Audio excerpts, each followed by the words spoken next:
Future Now Show.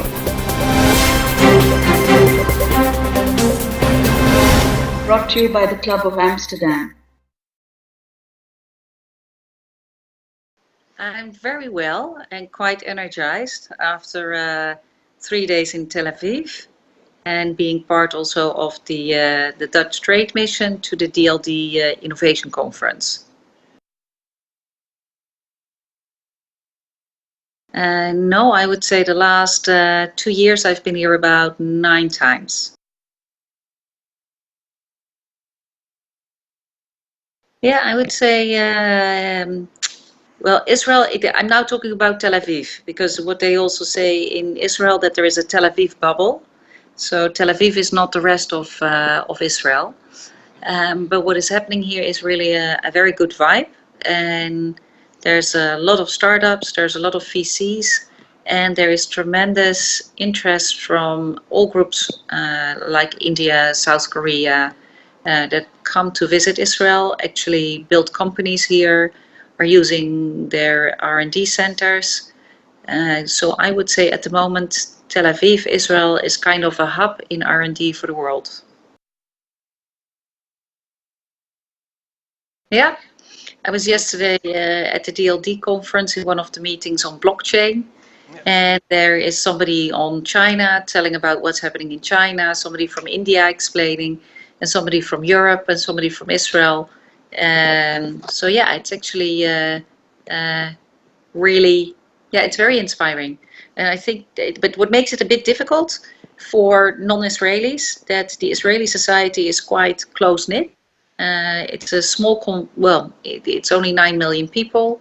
And because everybody went into the army, more or less everybody can be connected to anybody else in the system relatively quickly. And that's probably also why at DLD it's quite difficult to find out where you have to be, who is around, etc. For Israelis it's not necessary, but for the international delegation it's that is actually quite a challenge. And I would say in Europe we have more structured conferences than in Israel. Yeah, you could say in a way it's for a reason that Israel is called a startup nation.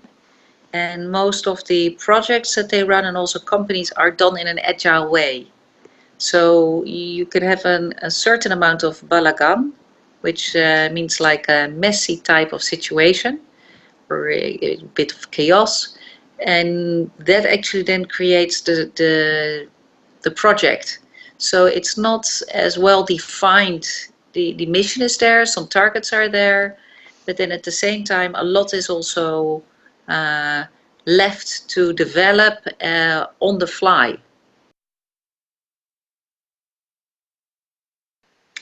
Well, traditionally not really, because we like to organize and plan and have things in a structured way. As when you come to Holland, you will also see most of the country is structured in such a way. But I would say 8 years ago, with the whole startup community developing, we also changed, because when you have startups, I mean, that's how you run a startup. You can't plan. And well, you can plan, but you know for sure that within 2 weeks or a month, you have to change the plans. So if 10 years ago I would have said, no, it's very different. But now I say, yeah, actually the startup community and the accelerating community are exactly the same. It's the old established Dutch companies, just like all the established European companies, are struggling on how to innovate and deal with startups while also being a well-run large corporate. Well, it's called the Silicon Desert, and there's also clusters around universities. So Tel Aviv University is quite good in artificial intelligence. Hebrew University as well, they are in human science, but also in life science and medtech quite good. And the Technion is deep tech and machine and software. So, and then you have the Weizmann Institute in agri and food tech. So it's, yes, there are hubs with specific knowledge, but then all of Israel is deep tech. And deep tech is, I would also say, a mindset.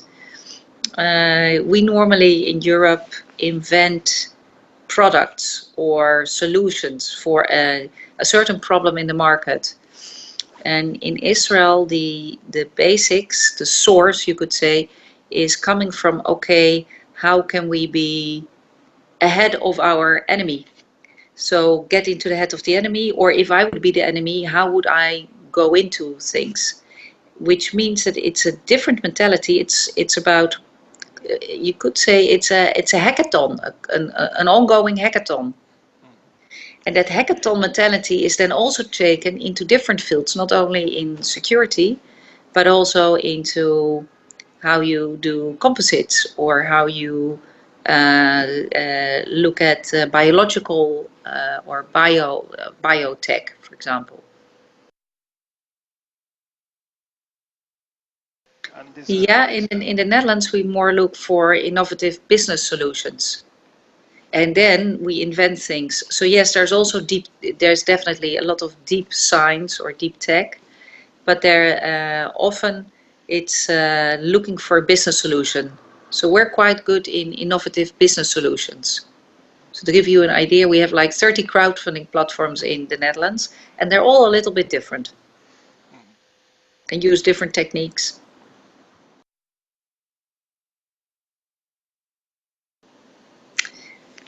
Well, I think what is actually the strength of this DLD conference is, I wouldn't say so much the content, but it's actually the people that come to the conference. Around the conference, there's all these little side events happening, and there's parties in the evening, and then there's lots of places where there are meetups. So I think what we could learn from it is to have a little bit more chaos around a big conference. Just like in Tel Aviv, they could maybe learn to have a little bit more air conditioning and a little bit clearer indications who is, for example, a startup, or who is a VC or private equity, so that beforehand you can actually know a little bit who is around. But then if you have a network, you just come and then you meet everybody.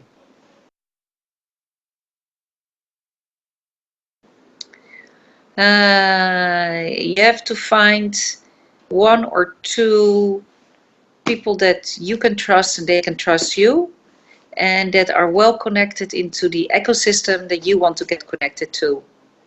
And then with them start to develop the relationships. So it's, and then things can go quite quick in the getting to know each other. But then in the follow-up, there you need to be also, coming once is not enough. So it's like you really have to build a program and to be consistent in it. Most of the VCs, when you come to Israel, half of them are not here. They are either going to the US, coming from the US, going to China, Singapore, but especially China and India are very good connections for Israel, and Silicon Valley.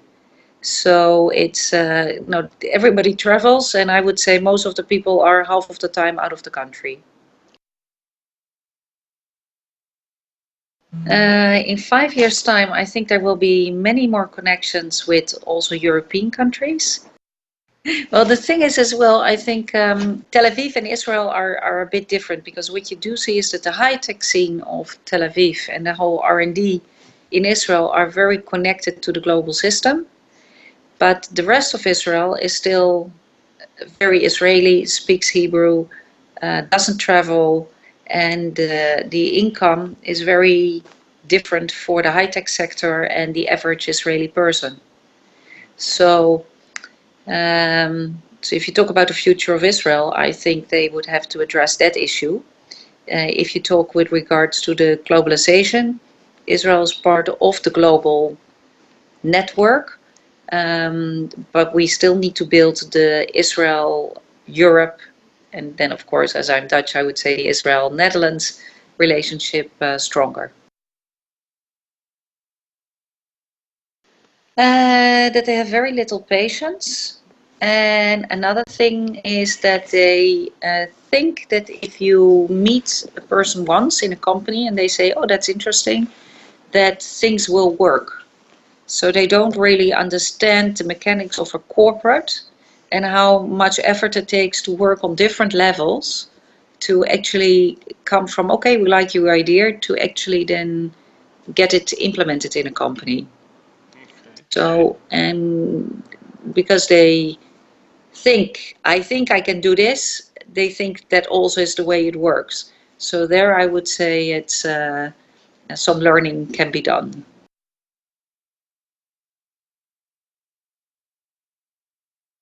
Well, for me, Israel is, so for me personally, um, for me, Israel is a very nice combination of living in a Mediterranean European country with a very long history, which means for excavations it's perfect, with great food, but at the same time it has the drive, what you will find also in the US or in fast-moving countries. Like, so it has a lot of energy and vibes, and at the same time it's the long history and the good food and living in a, I would say almost a more natural way. So a good quality of life. And if I can mix that with the Netherlands, then I have a very good life myself as well.